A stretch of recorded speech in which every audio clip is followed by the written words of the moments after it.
What's up, everybody? It's Windback, and today we are going to be playing Sonya, and I'm going to try to do my best to tell you how to play her in ranked modes. So, I think we have everything off. There we go. Turn the menus back on. You're welcome. Today's team comps: Sonya, Tassadar, Rhaegar, Greymane, etc. versus Johanna, Raynor, Stukov, Kael'thas, and Medivh. So, obviously the draft went a little bit lopsided for the enemy team on the damage, but at the same time, our comp is pretty balanced.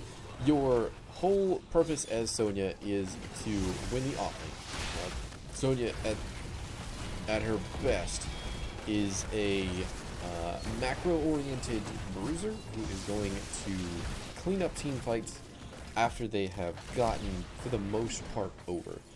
Now, she is definitely going to fit in most drafts. She is a very divey hero. She is also going to be pretty susceptible to CC, so you'll want to be paying attention to that in your own drafts in Storm League, because, like I said, if she gets focused, if she gets any amount of CC on her and the enemy team turns, her health bar is not going to mean anything at all, regardless of bruiser status.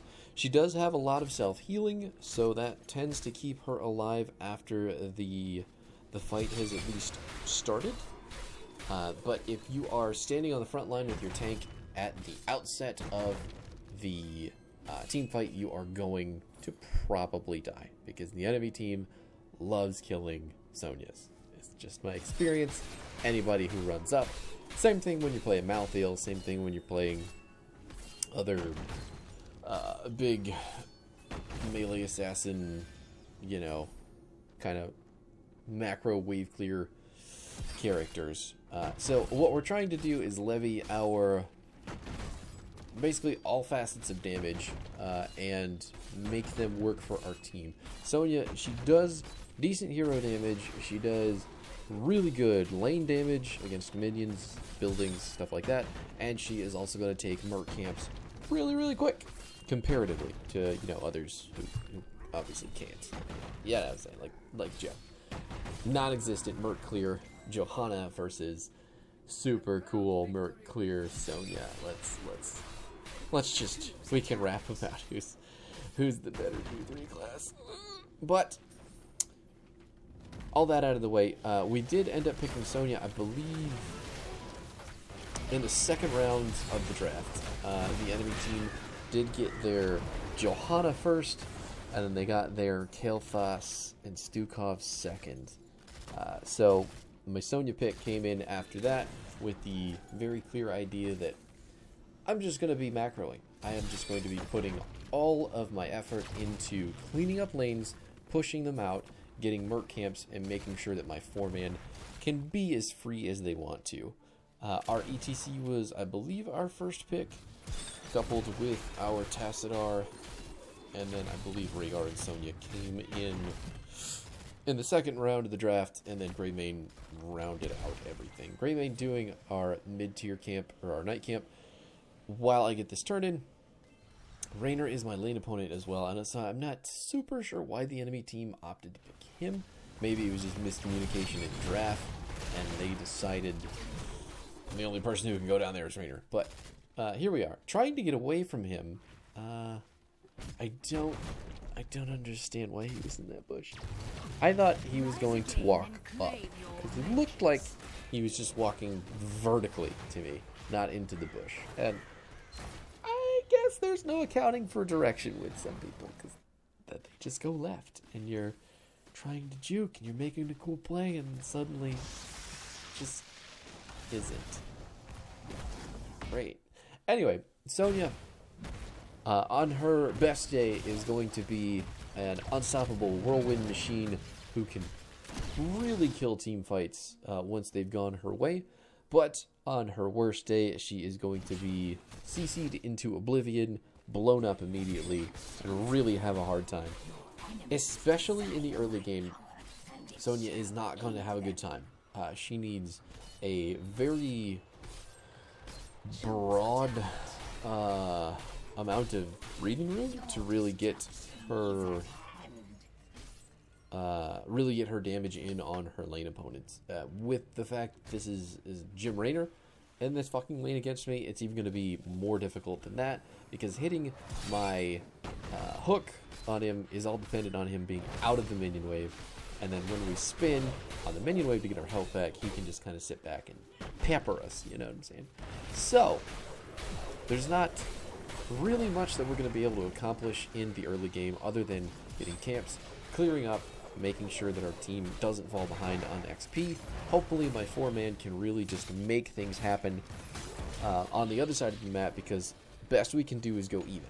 Best we can do is keep our buildings alive and make sure the minions die. Now, interrupting the channel is super important against that Stukov, so the Rainer's going to die on the left side of the screen. Hopefully ETC makes it out and missed the tornado, says Kael'thas. And we're all going to live. Medivh's going to finish his quest, which is a little bit sad, but at the same time, we got to kill. They didn't. Interrupting Stukov in the middle of his channel is one of the few things that Sonya can do from a fairly safe range that's going to put her in a decent spot for the team fight. Once that channel is down, that's just one less interrupt for Sonya's Whirlwind, so she can keep getting health back. So Stukov is very much the target that we want to hit with our hook as he's channeling his lurking arm. But anyway, all the targets on the enemy team, with the exception of Johanna and Medivh, are prime candidates for us to just run up and slap with our hammer if we can't get our whirlwind down. Seismic Slam does do pretty ridiculous amounts of damage too, and it is on a 1 second cooldown. So on top of everything else, you're just really going to be able to light people up if they don't have a huge amount of health to deal with you. Rainer's in the top lane right now, trying to get his team to 10. I am in the middle lane, trying to get some health back, first of all, but also trying to close that gap between enemy team and our team on the race to 10. It looks like we're going to just make it. Rhaegar getting some soak in the middle lane for us as well. There it is. At level 10, I did opt to pick up Leap instead of Wrath of the Berserker, and I know, before you say anything, I know what I'm doing. I will pick Wrath 9 times out of 10 because I need that damage to really slap the squishies. But looking at our team, the damage from Greymane, the damage from Tassadar, and the ridiculous amount of bloodlusting that we are going to do doesn't really necessitate any more Wrath. Bloodlust is out, the enemy team is trying to run away, and they're not going to. Just going to leap them into oblivion.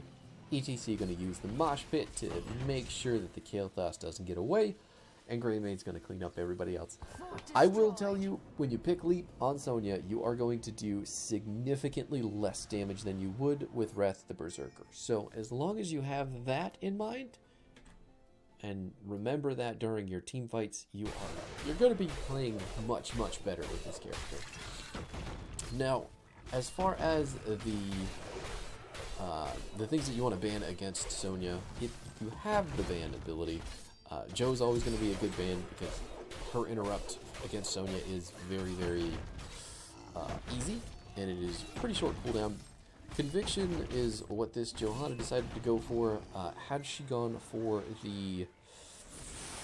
Totally forgot what it's called, but the reduced cooldown on Condemn per target hit plus the mana back is enough to keep Sonya basically permanently non-whirlwind. So right there, we can just spin freely because Johanna's Condemn was not going to do anything for her. I believe it was already used anyway, so there's nothing she could do to stop us from spinning. Spinning is where all our damage comes from. It's where all of our healing comes from. We're just trying to spin forever. We're never going to throw up on this ride. We're perfectly capable of spinning like a fucking tornado. Anyway, we've got the bottom fort down because we did get that pretty huge teamfight kill the last go round. Kael'thas has to pop his shield to get away from us. Rhaegar and I are trying to get out of the puddle of death. And now we're just going to go back to clearing. We've got to make sure that the lane is pushed out so that the objectives on the bottom side can keep going, and the top side is going to be pushing with our team. We are up a talent tier right now. The enemy team is down about 40% of level. So I just want to keep that going. I want to make sure that our team stays ahead with all the poke that we have coming from our Greymane and our Tassadar. That 4-man should not be in any trouble whatsoever when sieging, so it's fucking awesome that they're able to just deathball like that while we hold down the lanes in the XP. Should be a free mid fort as well, because Sonya's damage is not, it's not small. It's not small. Especially with the Greymane and the Tassadar and all that other stuff on that building, it was just bound to get blown over, like the wee little piggies and the big bad wolf. Except in this case, the big bad wolf, it's just gonna eat all the little pigs. He's just gonna eat them all.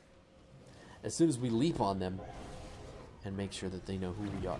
So, part of what I picked Sonya for in this game, I've probably mentioned it to death at this point, but she is going to be dedicated soak for your team. You are going to be able to chase down squishies in team fights. You're going to be able to leap into the stew pod like we have just now. Didn't have enough fury though to keep it going, so we're going to take the Medivh as a consolation prize after dodging that polybomb.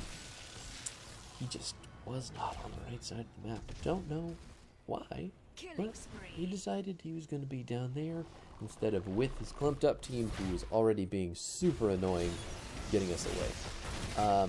Can't do a whole lot to chase down Kael'thas from there, even though we did get the Mystical Spear over the Tassadar wall. Joe's going to get away as well because she does have her Iron Skin up because of her level 1 talent. At the moment, we are just barely soaking under our Jim Raynor here on the enemy team. But our team is holding the top 2 spots in soak with quite a bit. And their team is just very much behind in that same token because for some reason their deathball sucks. And we're getting many more kills. 5 to 1. Look at that. Trying to put some extra pressure on the map. Greymane is going to die while I am doing this, which is unfortunate because now we've got to make the defensive map calls rather than the offensive map calls, which is what our deathball really wants to be doing. Luckily, I mean, we're Sonya. There's not a whole lot that we are going to die to as long as we're paying attention to the map and not getting caught in the middle of a push. So a lot of what I'm doing is just pushing the lanes out to the middle of the map when I can see the enemy team, ETC, really fucking up my leap there with his face melt, but it's okay. Could be worse. Not going to get anything else out of that. Don't want to keep going in because my team is too far back and the objective is now pushing up. We need to clear it. Oh, the synergy with Lightning Shield, though, from Rhaegar is fantastic for Sonya, and it is one of the reasons that I think the two are very much pickable together. Other healers that are going to work with Sonya, I wouldn't call Uther a healer, but if he is your tank, the two of them are going to go very good together because you're taking, number one, a CC counter out of the equation for Sonya. Moshpit immediately interrupted. Greymane's Darkflight interrupted as well by the Johanna Condemned. We're trying to get in the middle here. ETC is pushing in while the enemy team is running away. Nothing we can do. Nothing we can do. They are out. Enemy team did not want to play 16-15. So, again, Rhaegar works very well. Uther is going to be very good because he can give you he can give you a lot of the armor with the heals that he provides, as well as being, the tank. He is going to take out a huge amount of counter for Sonya. I think Uther is probably one of the very, very good Sonya counters with building Hammer of Justice. So, the two of them work very well together for no other reason than you're taking it off the board against Sonya. Other healers that would do very well, obviously, Anybody who can enable Sonya to just spin in the middle of the enemy team is going to be very much her best friend. Ariel will be very, very good because you can get an extreme amount of AoE damage off of a hat from Sonya, at which point she could just be healed off cooldown. Also getting the heal herself, you know, it's just a nuts. Ariel, I think, is one of the best healers in the game, period. But obviously, differing opinions on that. At the very least, she works incredibly well with Sonya. The enemy team does get the boss here. I'm not super worried about it because we have got the mid lane pushed out with our camp. We've got the bottom lane pushing now with the catapults. And now we can go engage on this enemy team behind the boss. If we lose the fort, it's not that big a deal because it's just a fort. It's level 17. Forts do not matter at this stage of the game, apart from, you know, losing them to nothing, like minions. So at that point, you should go defend them, if nothing else. As far as other synergy with Sonya goes, though, obviously ETC is going to synergize with everybody, right? He's just a tank that works everywhere. Same thing with Johanna. I mean, she's just all-purpose tank. Having that counter off of the board for Sonya as well is going to be super, super useful. Mal'Ganis, believe it or not, will be very, very good with Sonya, especially if he takes the Vampiric Aura at level 1. He wants to be just as much in the enemy team as Sonya does, and with them trying to deal with him, they are going to be using fewer cooldowns to deal with Sonya and her whirlwind. So it's just they're basically dive buddies. Oh my God, Stukov! I don't want to use the leap. I just don't want to use the leap. Could you? He's just gonna juke me. Look, he's just gonna make me look like a chump before he dies in the middle of this video. And you know what? I'm not okay with that. We'll see. We'll see later. We'll see later, you fucking guy. We are 11 gems short of a turn-in, so it's time to get that done. We're 19 to 18 right now. 20 still coming up. I have to soak that from a team. Hopefully they won't make any poor decisions until I do that. Get away from that, please. There's a secondary objective. Don't ping me. It's 4 versus 4. Don't do anything until we're level 20. Just go turn in at the bottom of the map. It's just that simple. It's just that simple. Please. Okay, fine. I'll come middle, I guess. I'll meet you halfway. ETC on the correct side of the map, though, looking for the engage on Kael'thas, did not get it. Both Johanna and Kael'thas popped their shields, though, so it's pretty spicy stuff. The fucking hammer interrupted me. The spinning hammer interrupted me from that turn. Luckily, my team got it on the top side while I was doing it on the bottom side, but that's still, like, how fucking lucky can you get, really? Anyway. Yes, so tank-wise, obviously, Johanna and ETC are going to work with everybody. Mal'Ganis is going to be a huge, huge help to Sonya as well in that department. I do not think Garrosh is a good tank for Sonya, mainly because his toss, his whole kit is basically built for picking, and Sonya's more built for sustained fighting. So, oh my God, did you see what I picked up in Area Crater? I mean, it did happen. And then the enemy team just disappeared. Obviously, they didn't really. Kael'thas is the only one who got deleted. But at the same time, I mean, Bloodlusted Archon, Area Crater, get in the fucking... Just get out. Just get in. Get out, get in. I mean, I don't even know words right now because I love that combo so much. It just works so well. It's no washing machine, obviously, but... that fucking Archon. Tassadar's broke. That's payback for the fucking juke earlier, you son of a bitch. Area Crater does reduce the cooldown of Leap by 20 seconds, so we go from 60 seconds to 40 seconds, so we can fucking style on the Stukov, who juked us out of our mind earlier in the game. So, thank you. Thank you so much, Area Crater, for making my dreams possible. Oh. Anyway, the game is pretty much over. We're just hunting kills right now because, you know, bad manners are rampant in Storm League. Is that a kill toss? What are you doing over here? What are you doing over here? I just needed to, you know, hook myself in there to pass along the living bomb. That's all. That's all. Just living bomb delivery service. That's what we're here for. Oh. Yes, the blue team does win. GG has been called. Tassadar MVP. I think, yeah, we did make it on the board. 36% of gems delivered. I wonder why the rest of the team didn't. I wonder... Kael'thas somehow getting 5 merc camps? Seems weird.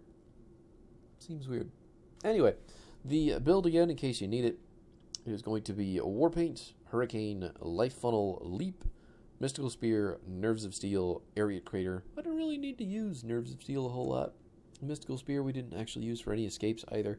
And then comp-wise, just make sure when you're playing Sonya that you are not building your comp into heavy CC, which they didn't have super heavy CC on this team, but Joe is going to counter Sonya. Stukov is going to counter Sonya to some extent. Even Kael'thas to a very, very lesser extent because he has to hit his tornado. But there's lots of times that it did hit me completely on accident, so fuck that guy. Anyway, building with Sonya, obviously the comp that we've got here is perfect as well. I mean, Rhaegar, Bloodlust, ETC, just essentially lining up kills. Our Death Ball was extremely good, but if you're not playing that Death Ball comp, characters like Mal'Ganis, characters like Uther, other big heavy front lines that want to go in, it's like say a Nubarak, and draw focus away from Sonya, are going to be her best friends. Diablo, another one, really, really good stuff. As far as ranged DPS goes, I mean, you can see how good Greymane and Tassadar are doing, but I think, again, they're on the side of things that this work with everybody. Vala is going to be a good Sonya synergy because Vala draws a whole lot of damage, and if the enemy team is hitting Sonya while Vala is just shredding them to pieces, the two of them are going to clean literally everything up. It's just that easy. Ming, again, works very well because Sonya's going to be cleaning up. Ming is also going to be cleaning up. And those resets are going to make Ming super happy with your leap, just lining up her damage. It's really, really fantastic stuff. But that is all that I have got for you for Sonya today. This is obviously only the Tomb of the Spider Queen playthrough. Obviously, we might have some different maps requiring different strategies, but she's a very macro-oriented bruiser.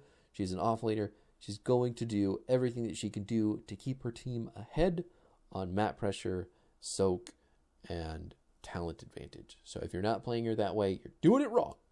But thank you so much for hanging out. Be sure to leave a like, a comment, a subscribe, whatever YouTube thingy is deep within your heart. And I will be back tomorrow with some spicy new stuff to make everybody super happy. See you then.